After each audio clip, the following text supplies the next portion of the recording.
Welcome to Aasray Connect, the Archana story.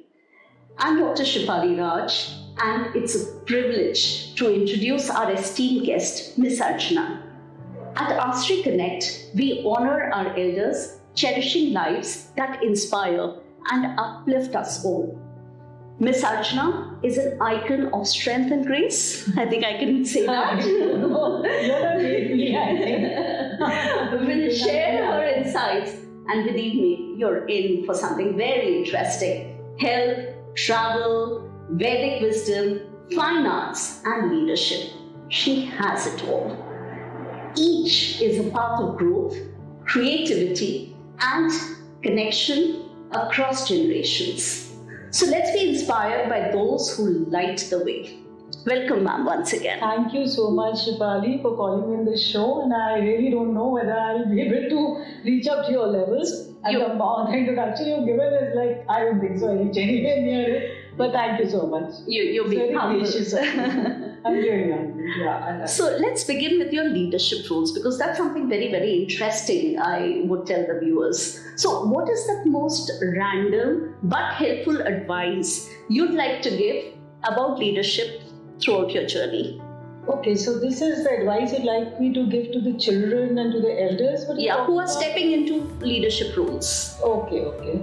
So basically, I feel that fitness is a mantra, and if you focus with fitness, then you can become a leader. If you don't focus with fitness is very, very important. Until date, I'm now reaching 70 in a year and a half. I do about 2 hours of exercise every day, religiously, wherever I am, wherever. I mean, it can be America also. I'm doing 20,000 steps, but I'll go for my morning walk. Wow. So it is one of my mantras, which I would like to tell everybody, that fitness is one of my mantras. Okay. And of course, keeping a calm mind and good sleep, sound sleep at night, that also makes you feel very healthy and always on the go. And leadership, of course, comes with a lot of clarity in your mind, a lot of composure. So that is, I think, the mantras I would like to share with everybody around, that you have to be very composed and sound in mind. So you've had a stint of leadership with Rotary, with Vicky Flow. Yes. Tell us something about it. In the beginning, I was the lady president of Archana Khaitan. It was an all-ladies club. Yes. And then when I became a little more, I think, polished, so these people in Rotary, it was a couple kind of a club, invited me to become a president, and I was the second lady president in that club. So Chitra Singh was the first one. I was hesitant in the beginning because I've never gone for a couple like men heading me and then I'm heading a club like that. So it was a major thing, and there were only 50 members that time. So it was really challenging, but somehow I managed it, and I think I pulled through quite well. So any brushes that you had which were unpleasant? Yeah, because once what happened was that one of my secretaries only, there was a meeting in his house, and he rejected a couple of people I had recommended for membership. So that was very disheartening. Otherwise, I pulled through pretty well, I think.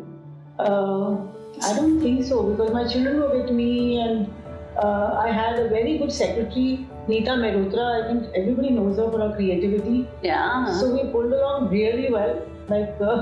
Two of us really did a good job. And of course, something very nice we started was in Balgre. That was this Rajkiya Balgre, which is top down. There was an orphanage. And we started birthday celebrations for the orphans, which took off very well, and everybody celebrated their own birthdays there. Okay. And we used to celebrate, to just distribute fruits to these children and food to these children, and they were really happy. We could get smiles on their faces. So that was a very amazing thing which I had started. Then later on, I became the chapter chair of Vicky Flow Lucknow Kanpur. That time it was a joint chapter. That was all of a sudden because there was one person who couldn't she didn't want to go ahead because she had some business problems and commitments. So then they invited me as the chapter chair, which was a real challenge because Vicky Flow is a very huge chapter which is all around India. So it was a big challenge for me, but I accepted it very graciously, and then I, of course, became the founder chair of Flow Kanpur. Later it became Flow Kanpur. Earlier it was Flow Lucknow Kanpur. So I'll delve a little deeper. Handling a role at Rotary where there were men and women, handling Ficky Flow, which is all ladies. How was the experience? See, with men, how different was it? It's not different because I think I personally, since I was a child, I was a tomboy. So my focus and all, I think, is very clear, and I think I'm more like a man than a woman. So gender does not matter. It really doesn't matter. Gender really doesn't matter to me.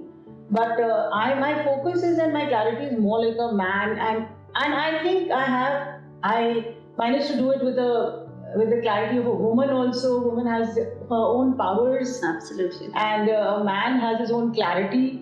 So it was a mix of both which made me manage the whole Rotary presidency. And Flow, of course, since I've been a president of 2 clubs already, and my children were helping me a lot, of course. So then, and it was a very young chapter with very few members. So then, like now it's become 650 members. I don't think I could have handled it, but that time it was a very small chapter. Must have been around 250, 300 people. It was really less. Yeah, we started with 100, I think. Yeah. Now it's really grown. Okay. So it was nice. It was a good experience, and it went off well, I think. So when I was trying to search you on social media, I spoke to a couple of people. So you have a bent towards Vedantic wisdom, knowledge. So what is that concept you feel that is easily adaptable by common people like me, to keep that sanity of mind? Anything you'd like to share? Vedantic, actually, a friend of mine, he and me, we go for a morning walks together. So when we go, we like to discuss some lectures which we are listening to. This is some Swami Sadatmananji from Coimbatore, very simple person. And like we suppose it's a Navratri, so we discuss the Durga Kavach and Durga Suktam, and how the Durga Kavach is just empowering the feminine body. Absolutely. And the Durga Suktam is also a very good thing that what are you embodying, so that. And thus all our Vedantic principles, I think, are very old. Nowadays all these fads about intermittent fasting and things have started, which are age old from our scriptures actually. So we believed in this Suryast and Suryodaya thing, which is a 12-hour thing, and now these doctors are coming out with this liver damage and heart problems with intermittent fasting. Which in our case, if we don't eat our meals after Suryast, it's a 12-hour fasting as it is. Yes. And so that was one of the things, and we've actually forgotten our roots. We've become westernized in the wrong manner. So what are those 2 things you'd like to tell to the listeners? So 2 age-old wisdom that everybody should embrace. I think you should stick to your roots because they are really strong. And I don't think so there's anything which is as old as Sanskrit. And I think all the languages have come out from that. So we should just stay with our roots and of course keep our sound mind and body so that we can focus on things which are correct for us, And of course one more thing was, nowadays children I've seen are procrastinating a lot. So my age-old philosophy is that our son Kabir very rightly said, "Kaal kare so aaj kare so ab, kal mein badle hoegi, aur karoge kab." So I think I go by that philosophy, and punctuality is another thing which I'm very particular. I'd rather reach 15 minutes early and late than be late. So I think I was really condemned in Kanpur for that earlier, because Kanpur people were very we share the same story then. Yeah. So, and that is one of my mantras, that you have to be on time and not procrastinate at all. So what is your view on multitasking? I don't know. I feel a woman has like 12 hands. I mean, your child can say something. I love multitasking, and I know that I can do 10 things at one time. And still, at the age of 68, and my children said, no, how you remember, you never forget. But somehow, I don't know, because you have clarity. Yes. That is why. And priorities are straight. And priorities are very straight, and there's clarity in your mind. So you just go with the flow, and you manage everything in a stride, I think. Absolutely. So if you have a knack of handling, yes, it's never stressful. No. I don't know from where this word stress has come. No, it's not needed. It's not. If you're sleeping well, eating well, doing your fitness programs, I don't think stress will ever come. Absolutely. I think these words should be out of the dictionary. Yeah, not needed at all. I totally agree. All right. So, another very interesting thing about you is you love to travel. Yes, I love look at the spark. in the eyes. I love to travel, and you feel that since you are fit now, I just went to the US to meet my friends with a friend. Okay. So that was amazing meeting my 40 years back. I met those friends. School friends. So, and I was staying there, there was such lovely bonding happened. And it was a great thing, and then I've joined various groups, like I went in the senior world group. Okay. So you come to know so many new people, what they are doing, it's really beautiful. And adaptability comes into you, flexibility comes because you're sharing a room with somebody. Yes. You're going in a unknown. bus. Yeah, Yes. they're unknown people, you're going in a bus. Yes. And whereas you travel in cars all the time, alone with an AC, it's okay. But whenever the person is feeling cold, okay, then you shut the AC. It's okay. You adhere to all the norms of everybody. Yes. Then I went to Ladakh with another heritage walker. Okay. So that was a very challenging experience because the oxygen level, I was asthmatic when I was a child. So I used to feel that I might get asthma, but I never thought that. I manifested I'll be fine, and I was actually fine throughout the trip. And we were just 4 or 5 ladies, and it was great fun, because there was a person from UN, there was a person from WHO. So your minds open up because you're talking about everything possible. So did you drive down by any chance? We rented a car. Okay, Yeah. But then it was not self-driven. No. I think next time you should try Not to Ladakh, maybe in the plains, I love to go to TSH or driving. People say that you should keep driving because it keeps all your skills on. Absolutely, and the alertness is because there. all these also are connected with the happy hormones. Yes, yes, very much. Giving back to society, like keeping happy, keeping fit, all these. So if you're happy, it exudes. Yeah. I think you don't have to make an effort. It will naturally exude, and people around you are going to feel happy about it. Yeah, this laughter actually is very, very infectious, I feel. My father had a beautiful laugh, and my mother, so at that time, everybody was very inhibited. Since we were in a joint family and all, my mother said, don't laugh like your father, it's too loud for you, he's a man, you're a woman. But I used to, my in-laws loved my laugh. Okay. They used to give me all these funny things like pizza smile and things like that. So I said, Mama, everybody loves me like So this. can we have what? I mean, I've never heard of a pizza smile. What's that? I did a round smile like people tell me that my eyes, the emojis are emoting my heart, what my heart is feeling. Okay. So that, So are there some more smiles? No, I was speaking from my heart, my eyes smile, when I laugh. So that is what I said, I am not conscious about the camera. Because I know if I'm smiling, the photographer is happy. So that jingle in the voice is always there. Yeah, And we exactly. wish that you retain that always. Yeah. All right. So if you had the power to teleport yourself to some place right now, where would you want to be? Oh, okay. Your favorite place? My favorite place, as in it could be an imaginary place or it could be just something. Okay, so we'll talk about a place that you've been and you would want people to kind of go and visit. And second can be, a utopian. Okay. So we'll take both. One I think I really loved when I went to Iceland, when I saw the Northern Lights. And I feel a thing of beauty is a joy forever. Oh, so undoubtedly. That was really amazing because in the middle of the night, I'm not a night person at all, but we went all dressed up and cuddled up and because it was really cold, and then we get the glimpse, of the Northern Lights. So what were your expressions? How did you feel? And we became kids and then the child came out and it was really lovely. Yes. So that was one of my experiences, I think, that was really beautiful. And of course, I've taken my children for their 40th birthdays. So we were all very well bonded I took them once to Kashmir and once to Australia.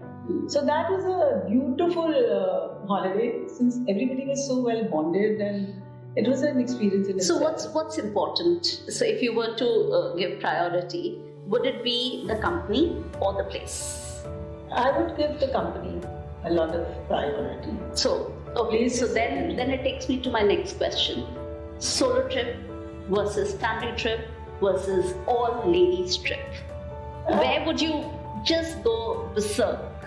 I think an all ladies trip would be fun. Okay. Because generally then you're uninhibited, And lots of people, like, I remember that trip of course is fine, but right now I just had my 68th birthday and I invited a couple of old friends, my friends. And it was pretty boring. And then I invited these children, 40, 45, and they were drinking and they were merrymaking, and it was so much fun. I really enjoyed it, and now I decided that I'll only call the younger friends from next birthday. And because they were saying that they're all talking about the aches and pains and you don't have any. So we are like having so much fun. I said, yeah, it's much more fun than the other birthday. So, of course, that is why, if you're uninhibited, of course, it's so much fun. So with your lady crew, it's more fun. Yeah, like we went to one lovely holiday which my friends sponsored when we had turned 60. Okay. So this was in the Mediterranean. She took us to the French Riviera. Okay. So she has her own ship, her own boat. Okay. So she took us for a cruise, and we were all ladies sharing our jewelry. Doing a flamingo dance and I know what not. anything and everything under the sun.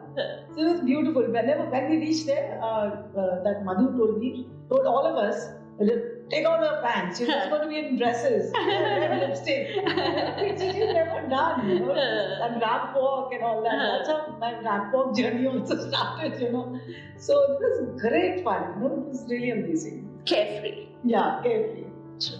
Great. All right. My next question is going to be on your talent, fine arts. So tell us, I think if I begin with the list, it will go very long. So why don't you pick your most favorite one? During childhood, I think every mother is very particular that the child, a girl, learns everything. Yeah. Like she has to be the best. Earlier schools used to teach all this. Yeah, I don't know if the schools are still teaching. Sewing and everything. We learned everything in school. A lot. Yes. And so my mother put me to dancing, which I could never do later. Bharatnatyam? Bharatnatyam we used to. Place near Civil Lines where she sent me, Bharatnatyam, I could never do it. Still, I want to start dancing, at least Western dance. I want to learn, still that is in my bucket list. And then painting I took up to very well, because we used to do oil paintings earlier. Now I do water, doodling, and charcoal. I love painting. I've done my grandchildren's album because I thought it'll be a memory. The Dadi has made it for us. So every grandchild has, during COVID especially, I made all these albums and gave it all to all my grandchildren. And have you taught them as well? Yeah, both my granddaughters have learned painting from me only, because Janvi is also very better than you. Painting, and Alia, my gosh, is amazing. But she's still with me. Janvi was just 4 when she moved out to Gurgaon. So you've got 2 grandchildren? 2 granddaughters and 2 grandsons. So you never taught your grandsons anything? No, the grandsons are the logical ones. No, they are into more encyclopedic studies rather than creativity. So why is it that girls are maybe somewhere do we make a mistake that it's not a mistake really, but then we steer them towards creativity? And I was teaching all 4. Kavish went away. But then they could not pick it up well. But this, the guy here, Arya, he is so all over, he wants to just finish off and do something else. So he never sits down. And Alia she's very sincere. She'll keep on doing it. Tell her, just now ho gaya, aage badho. So there is a difference between a boy and a girl. I think naturally the instinct comes. I think instinctive it is that. And of course, my sports, that's not fine arts, but like crochet, very fun. I made knitted mufflers for all my grandchildren, caps for my mom also. Yeah, I love knitting because my mother used to be very fond of knitting. I think you get a lot from your parents. So. Yeah, definitely. So, whenever you're sitting free, are your hands always moving? Yeah, in the summer, winter months, not in the knitting? Summers. Yeah. Like crochet you can do throughout. Yeah. Crochet if you're doing it thread. That I've kind of given up because I made all the mufflers for Dwarkadish Mandir and JK Temple. Okay. Yeah, all the colors they have, and they're all my shirts knitted by me or crocheted by me. Oh, so that's interesting. That's quite interesting, and it makes you feel good when you see it. You click pictures and you like it. That. So, any preference for any color? Do you feel it kind of exhibits a part of your personality? Have you gone deeper into the study? No, I haven't gone deeper into any study, but I know my father-in-law always commented when I wore a white sari, red sari, or a shocking pink or a black. This is isko kala tika laga do. She's too pretty. I know that these 4 colors, yellow. So the 5 colors I think resonate with me. And otherwise, I don't know. I've never gone into color. I don't know anything. So, how's your room? Is there any color that kind of? Was the interior decorator who decided the colors, Pooja. She decided, but yeah, I mean, of course, and my husband always liked pastel colors on me, so I really don't know. I feel darker colors look better on me, but it's fine. Beauty lies in the beholder. Yeah, lies in the beholder. Okay, so coming to your fitness. The love that you have for being fit. So, have you run marathons? I haven't. Actually, when I was very young, I was a little plumpish. And my mother put me into a fitness regime when I was 12. Okay. So, that time it was very irritating. Everything of childhood that mom said used to be very irritating. I said, why? And you thank them today. And in fact, I used to have a Bonka laddu. I wanted to have a Bonka laddu. Mangalwar ka vrat karte the bina namak ka. Ki Bonka laddu khane mil jaye raat ko. So anyway, so then she put me into which I am now thankful that she put me into a regime. And so it was really nice that when my body started shaping up, I started loving it, and you could wear better clothes. Like earlier, I remember in my childhood, I used to just wear saris because my mother used to look fat and everything.